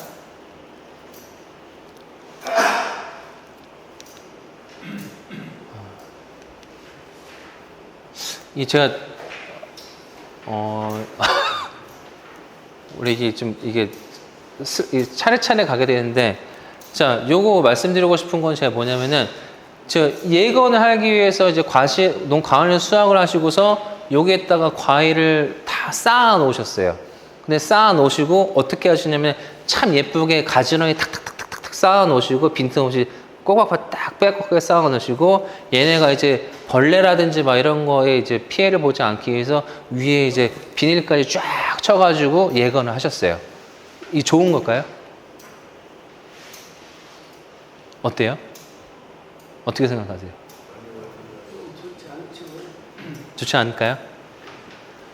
결론적으로 말씀드리면 지금 앞에 보시는 요거 좀 딱딱딱딱 맞춰가지고 오와이어를 딱딱딱 맞추고 틈 없이 해가지고 위에 다 막아놓고 이렇게 해놓은 이 예건은 결론적으로 말하면은 아주 안 좋은 방법입니다. 네. 자, 예건이라고 하는 거는 과실에 이제 그 겉에 있는 여러 가지 불필요한 수분이라든지 뭐 이런 것들을 일단 하고, 과실의 온도가 너무 높을 경우에는 저장에 문제가 생기기 때문에 이 과실의 온도를 자연적으로 떨어뜨리는 이러한 과정이 예건이 되는데, 이 예건은 무조건 모든 품종에 맞춰서 하는 건 아니고 할 수 있는 품종이 있고 하지 않아야 되는 품종이 있습니다. 예를 들면은 가장 중요한 거는 저장 기간을 한번 생각해 보시면 될 것 같아요. 예를 들면은 뭐 한아름, 황금배, 원황 같이 좀 빨리 나오는 애들, 그리고 흔히 알고 있기로 얘네들은 저장이 잘 안 된다고 하는 애들, 이런 애들은 예건을 하시면은 안 됩니다. 예건하지 말고 이런 저장력이 약한 애들은 바로 수확하고 나서 저온 저장고로 바로 가셔야지 품질을 가장 오래도록 유지할 수 있습니다. 자, 예건을 할 수 있는, 예건을 해야 되는 품종들은 신고만큼 저장 기간이 상당히 길고 아니면 추안같이 만생종으로서 저장 기간이 긴 애들에 한해서만 예건을 하시는 것이 좋습니다. 예건을 할 때 예건을 하시고 나서 저장을 하는 것과 예건을 하지 않고 저장을 했을 때 이러한 저장 기간이 긴 품종들은 과실 품질이 급격하게 달라지는 경우가 매우 많아요. 자, 근데 예건을 할 때 또 어떤 방법이 좋냐면은, 예건을 가장 목표로 하는 거는 과실을 잘 말리고 온도를 떨어뜨리는 거라고 했잖아요. 그러면 아까 보셨던 이 사진은 이게 왜 잘못했을까요? 통풍이 안 되는 네. 여기가 지금 틈이 하나도 없기 때문에 바람이 들어갈 수가 없어요. 그렇기 때문에 이 겉에 끝에 있는 애들은 조금 예건이 될 수 있겠지만 안에 있는 애들은 찜통일 겁니다. 아마 찌는 수준일 거예요. 온도가 계속 높게 유지가 되기 때문에 안에 있는 애들은 매우 취약합니다. 그렇기 때문에 예건을 하실 때는 과실을 잘 쌓아 놓으실 때 과실 사이, 이게 박스 사이사이마다 공간을 반드시 어느 정도 두셔가지고 바람이 잘 다니게 이렇게 하셔야 돼요. 그리고 위에 수분을 막기 위해서 이렇게 그 비닐을 치시는 경우도 있는데, 이럴 경우에는 어떻게 되냐면 수분이 빠져나가질 못해요. 그렇기 때문에 과습이 유지가 되기 때문에 이것도 나중에 미생물이 생긴다거나 아니면 온도가 올라가거나 이게 과실 품질이 떨어지는 이런 요인들이 됩니다. 그렇기 때문에 이러하게 과도하게 밀폐하는 것도 좋지 않은 방법이에요. 그리고 직사광선을 피해 주시는 것이 좋습니다. 그렇기 때문에 이제 보통적으로 예건을 하시는 이런 곳들을 가보면은, 자, 이렇게 높게 쌓으셨는데 보셔도 어때요? 이게 중간중간마다 이제 파레트이긴 하지만 파레트 때문에 공기구멍이 있고, 이 단 쌓아진 사이마다 이렇게 다 공간을 띄워가지고 충분히 예건을 하고 있습니다. 그래서 이 예건은 최소한 일주일 정도, 20도 정도, 20에서 25도 정도 이 온도에서 일주일 정도 예건을 해주셔야지 과실 품질이 가장 좋아집니다. 그래야지 이제 미세하게 이제 상처가 났던 애들도 아물게 되면서 과실 이제 겉모양도 조금 더 좋아지고요. 일단 이 예건을 할 때랑 안 할 때랑 어떤 또 차이가 생기냐? 이제 원앙 같은 경우에는 과실 갈변이 생겨가지고 수출 클레임 같은 게 됐었는데, 원앙 같은 경우는 원래 예건을 하지 말았어야 되는 건데, 예건을 했을 때 쉽게 상해서 이제 과심이 갈변이라든지 이런 것들이 일어나게 되고요.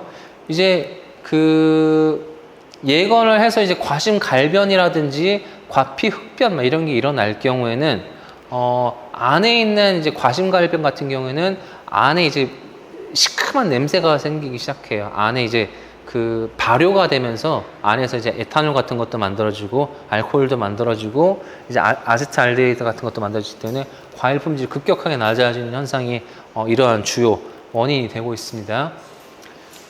그리고 예냉 같은 경우는 배는 예냉이 굳이 필요 없다라고 말씀드렸잖아요. 얘를 수확하자마자 갑자기 저기 뭐 0도라든지 이렇게 1도를 확 떨어뜨리는 이런, 그냥 아까 원앙 같은 이런 애들은 상관없지만은 이제 신고라든지 이런 애들이 갑자기 농도를 확 떨어뜨리게 될 경우에는 이런 식으로 과피가 변하거나 품질이 나빠지는 경우가 많기 때문에 이런 것들도 좀 피해 주시면 되고,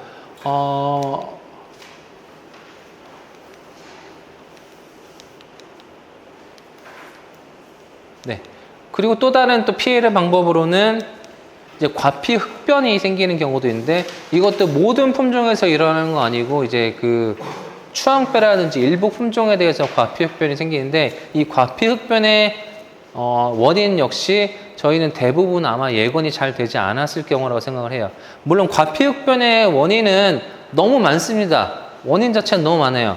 저희도 정확하게 여기서 어느 게 가장 크게 작용해서 과피의 흡변이 생기는지는 저희도 아직까지 정확하게 알 수는 없지만은, 아마 대부분적으로 유전적이거나 아니면은 수확 시기, 아니면 상대 그 온도라든지 습도 관리 같은 이런 다양한 원인 때문에 과피 흡변이 생긴다라는 걸로 추정이 되고 있고, 실제 이제 과일에서도 이런 과피 흡변 같은 들이 보이는데, 실제 저희가 실험을 해봤을 때 수확 후 저온 저장 전에 예건을 통해서 과실산, 그러니까 한 일주일 정도 예건을 한 이런 애들이랑 그렇지 않은 애들이랑 예건 없이 바로 저온 저장했던 신고에서는 과피 흡변이 많이 나타난 거에 비해서 예건을 충분히 했었을 때는 과피 흡변이 거의 나타나지 않았다는 연구 결과입니다. 즉, 예건을 하면 좋은데 이게 상황에 따라서 좀 어려울 수도 있잖아요. 온도 20에서 25도까지 잘 맞추기가 어려운 경우도 많아요. 왜냐면은 너무 더워가지고 아무리 그늘이라고 해도 25도가 아니라 막 30도 막 이렇게 될 수도 있잖아요. 예건할 공간이 도저히 없을 수 있잖아요. 이제 그럴 때는 본인의 저장고를 가지고서도 예건을 하실 수가 있어요. 예를 들면 신고 같은 경우에는 수확을 하시고 나서 예건을 하기가 좀 어려우시다. 그러면은 저장고 온도를 한 15도 정도로 맞춰 놓으셨다가 15도 정도에서 뭐 이건 약간 품종마다 차이가 납니다. 추앙배는 한 20도 정도 초기에 세팅을 하시고 나서 하루에 1도씩 천천히 내리세요. 15도에서 1도, 14도에서 1도, 하루 13도에서 1도, 이렇게 처음에 세팅한 온도에서 1도씩 천천히 내리면서 결과적으로 최종적으로 언제까지 내리냐?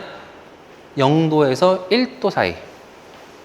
과실이 저장하는데 가장 좋은 온도는 0도에서 1, 동양배 같은 경우에는 0도에서 1도가 가장 좋습니다.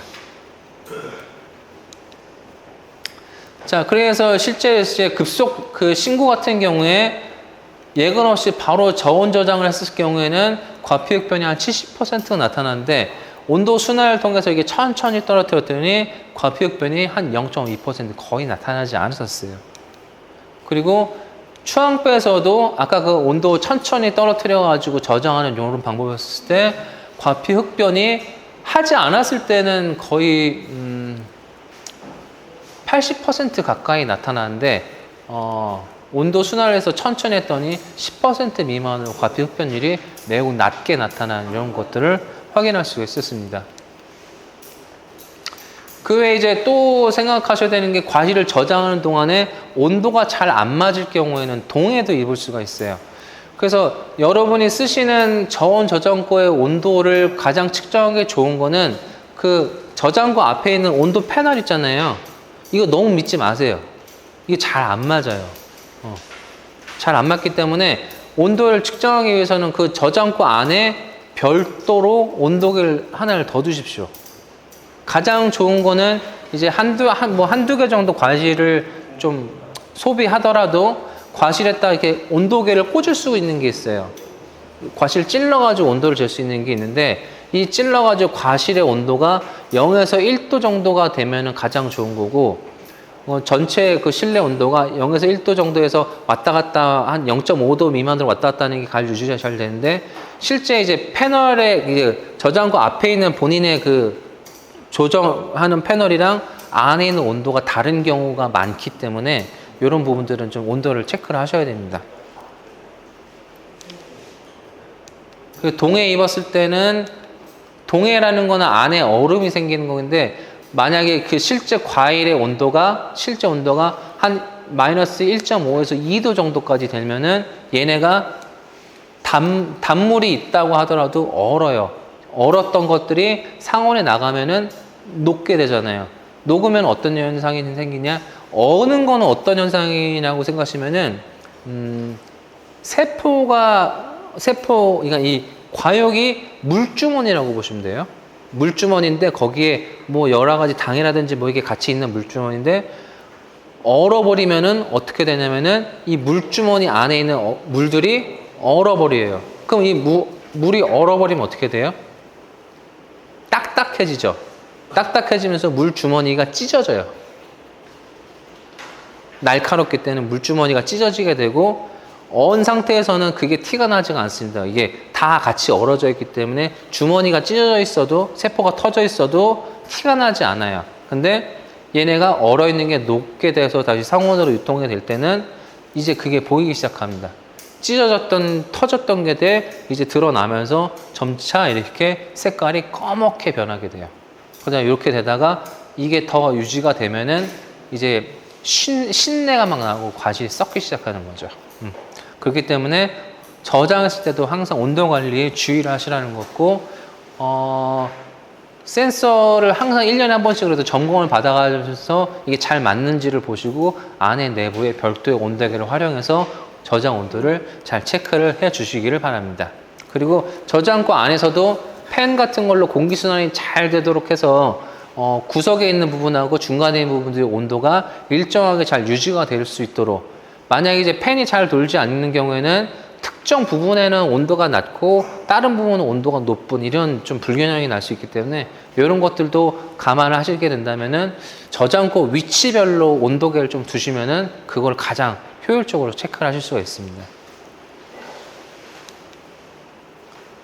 네, 그리고 습도 같은 경우에도 습도가 너무 높은 것도 좋지는 않고 너무 낮은 것도 안 좋습니다. 일단 습도가 너무 높으면은 너무 밀봉을 하거나 비닐로 싸버리게 되면은 안에 습도가 유지가 돼요.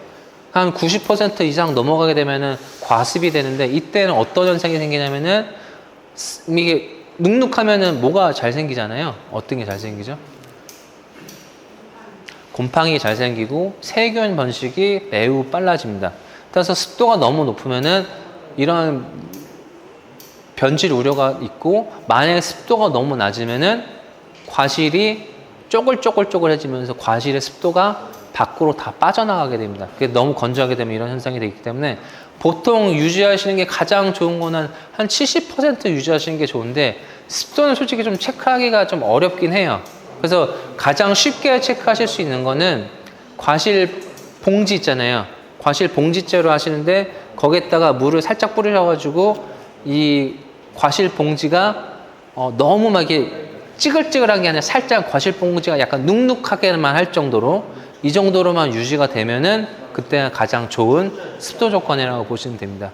막 근데 과실 봉지가 흐물흐물해질 정도로 이제 막 힘이 없을 정도로 이제 그런 건 좀 주의를 하시고요. 예.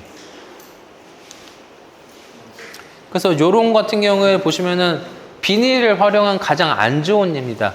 여기 사진을 보시면 잘 표시는 안 나는데 왼쪽에 지금 이 하얗게 보이는 거가 물이에요. 물.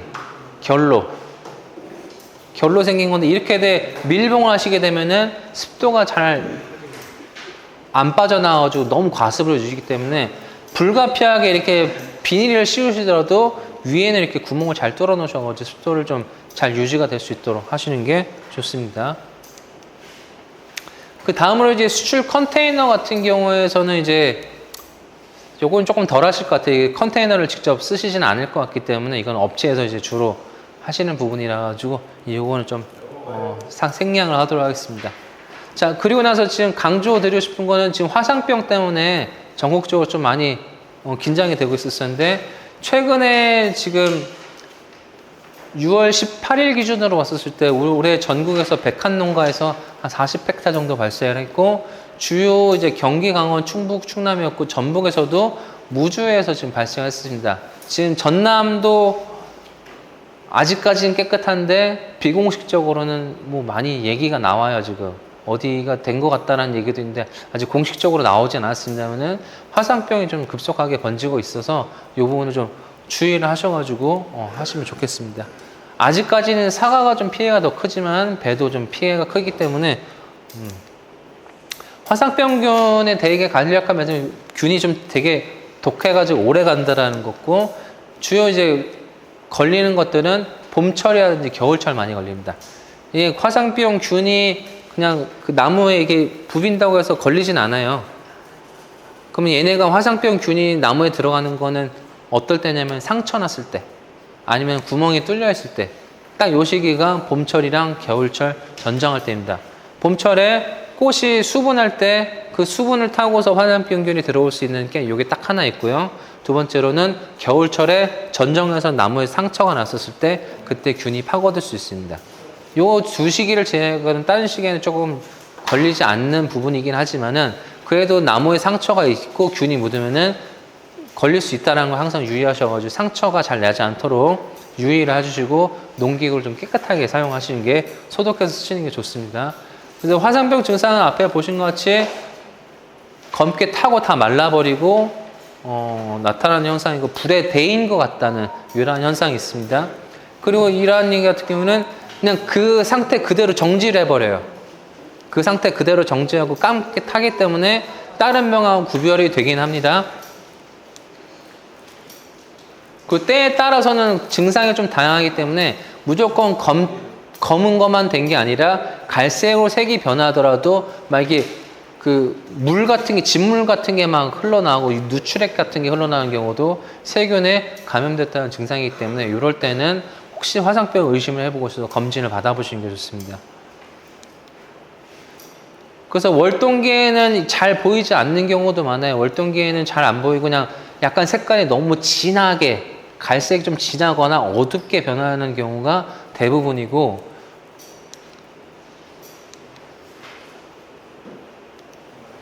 혹시라든지 화상병에 걸리게 될 경우에는 걸린 부분만 자르는 게 아니라 그 걸린 부분에서 한 30에서 50cm까지 좀 깊게 잘라서 이렇게 2차 피해를 예방하시는 게 좋고 가장 중요한 거는 화상병이 혹시 의심이 되면은 무조건 주변에 농업기술센터라든지 농촌진흥기관에 신고를 하시고 연락을 하셔가지고 도움을 받으시는 게 가장 좋습니다.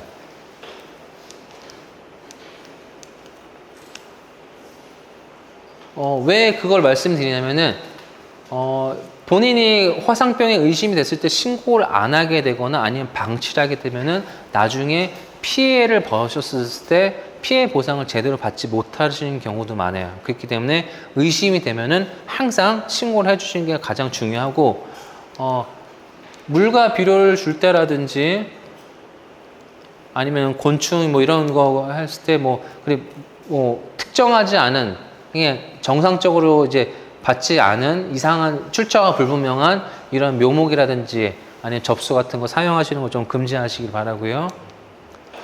화상병 관리 방법은 크게 지금 현재는 2회 방제라든지 3회 방제를 주로 하고 있는데 개화 전, 개화기 이렇게 2번 정도 나눠서 하게 되어 있고요. 약제들은 보통 여러 가지 쓰는데 기본적으로 실리콘 센터라든지 기관에서 약제를 아마 추천을 해서 나눠주시거나 뿌려주시거나 할 거예요. 그래서 그런 그거를 쓰시고 혹시나 이제 직접 약을 사용하셨거나 하셨을 때 약 봉투를 버리지 마시고 그 해는 갖고 계세요. 왜냐하면 그거 나중에 혹시 약해가 생긴다거나 아니면 어떤 피해가 발생했을 때 내가 어떤 약을 뿌렸고 얼만큼 뿌렸냐 이 기록을 가지고 계시면은 그걸 가지고서 혹시나 미연에 피해가 생겼을 때 이거를 피해를 보상을 받을 수 있습니다. 그래서 직접 살펴하실 때는 개화 전 방제는 이제 2번 같이 인편이 이제 올라오기 시작할 때 이때 한번 해주시면 되고 개화 후에는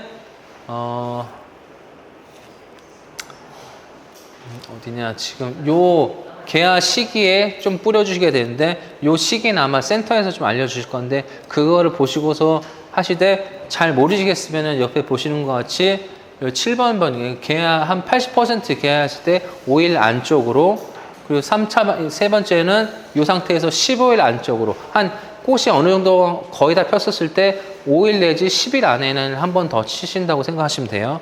그리고 약제는 대부분 이제 스트랩토마이신이라는 항생제입니다. 항생제고 항생제에 뭐 일부 물질이 섞여 나갈 수 있는데 이게 많이 뿌리시는 것도 좋지가 않고요. 자주 뿌리시는 것도 좋지가 않아요. 딱 맞춰서 두 번 뿌리고 희석 배수도 정확하게 맞춰가지고 그거에 하셔야지 너무 효과를 보시기 위해서 희석을 농도를 높인다거나 진하게 뿌리시거나 할 경우에도 약해가 나올 수 있기 때문에 항상 정해진 용법에 맞춰서 정해진 횟수만 쓰시는 게 좋습니다. 그래야지 나무에 피해가 없습니다. 네, 이건 약해 사진인데 이거 정상적으로 했을 때는 반응이 없는데 너무 많이 쓰거나 적게 썼을 때 이제 잎이 황화가 된다거나 반점이 생기는 이런 게 생길 수 있다는 부분이고요. 화상병계에서 교육을 꾸준히 받으시고 신고를 하시는 게 가장 중요하다는 걸 계속 말씀을 드립니다. 그 위에 이제 그 작업도구 소독하는 방법이라든지 아니면 방제하는 방법, 처리 기준 같은 경우에는 참고로 한번 살펴만 보시고요. 우리나라의 법이 상당히 잘 돼 있어서 이게 본인이 의도적으로 일부러 만든 게 아니라고 한다면은 이런 공적 방제에 해당되는 피해들은 그 피해 형량에 따라서 모두 다 피해 보상이 됩니다. 그렇기 때문에 피해 보상이라든지 피해 볼 걸 너무 두려워하셔서 병을 숨기거나 이런 확산이 될 수 있도록 방치하시는 걸 하지 마시라고 말씀을 드립니다. 그 외에 이제 화상병이랑 되게 유사한 병애들이 많이 있는데 이런 것들은 좀 시간이 좀 부족하니까 슬라이드에 뭐 이런 게 있다, 이런 게 있다 이렇게 참고 정도만 좀 하시고요. 이런 저런 애들도 이제 어떻게 보면 증상이 비슷합니다. 나무가 일시에 갑자기 다 말라 죽어버리고 이런 게 있는데 대부분 다 곰팡이 아니면 뿌리가 썩어서 나오는 병이기 때문에 이런 부분들 혹시 의심이 되거나 하면은 항상 연락을 해주시기 바랍니다. 그리고 이제 최근 현안에 작년에 이제 폭염 때문에 과실 피해를 많이 보신 부분들이 있어요. 이제 이런 같은 경우는 주 원인은 이제 온도가 너무 올랐기 때문에 과실의 저장력이 낮아진 이런 현상이 되겠지만은 두 번째로는 과실 수확 시기를 잘 못 맞춘 경우도 있을 겁니다. 그렇기 때문에 이런 부분은 아까 서두에서도 말씀드렸다시피 본인에 관해서 그 과실을 항상 모니터링 하셔야 돼요. 그냥 내가 작년에 아니면 예전에 한 9월 말 10월 초에 땄던 것 같은데 그때쯤 되겠지가 아니라 그 예전의 기억을 보시고 한 2, 3주 정도 땡겨서 이때쯤부터 한번 이제 맛을 보시거나 관리를 하셔야 돼요. 지금 상황이 너무 급변하고 있기 때문에 작년이랑 올해랑 수확 시기가 또 달라질 수 있습니다. 그리고 수확을 너무 늦게 해버리게 되면은 과수기 되면은 이러한 폭염이라든지 온도에 취약할 수밖에 없어요. 그렇기 때문에 이런 부분을 해서 항상 품질을 잘 보고 수확 시기를 결정하시고 너무 온도가 오를 경우에는 아까 말씀드린 그 저온 피해에서만 물을 뿌리는 게 아니라 고온 상황에서도 미세살수라든지 포구 같은 걸 뿌려서 온도를 좀 떨어뜨리는 방법을 사용하시면 됩니다.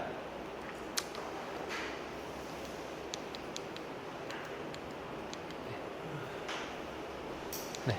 그리고 이제 하나 더 열과 관련해서 말씀드리는 부분이 있는데 열과는 과실이 갈라지는 거잖아요. 열과가 생기는 원인은 뭘까요?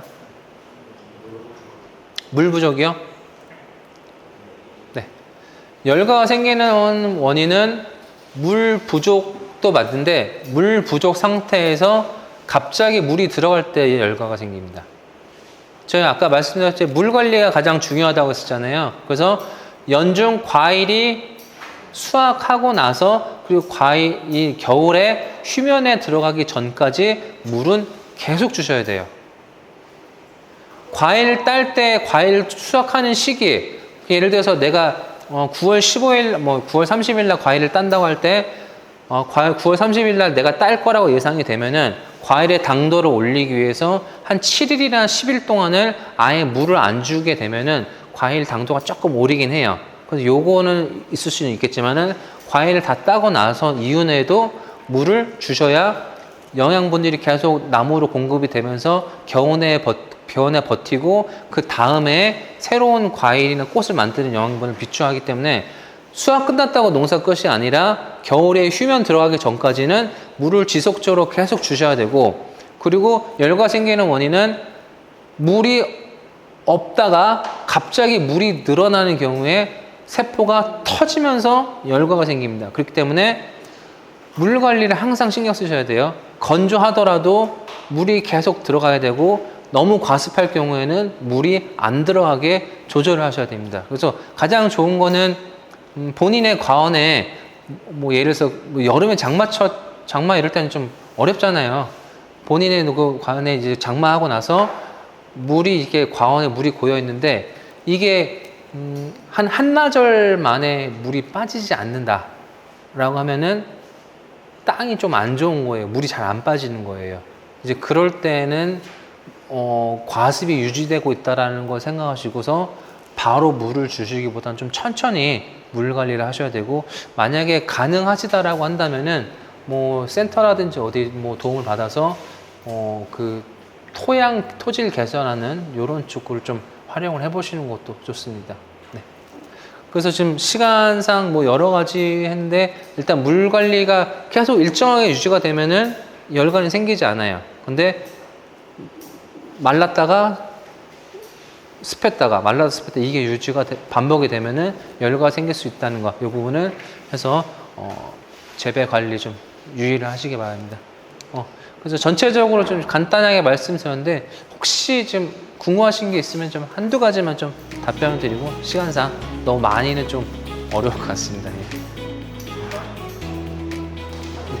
그럼 좀 여기까지 하고 좀 마칠게요. 저 혹시 더 궁금하신 게 있으시면은 저희 연구소로 연락을 주시기 바랍니다. 네, 고맙습니다.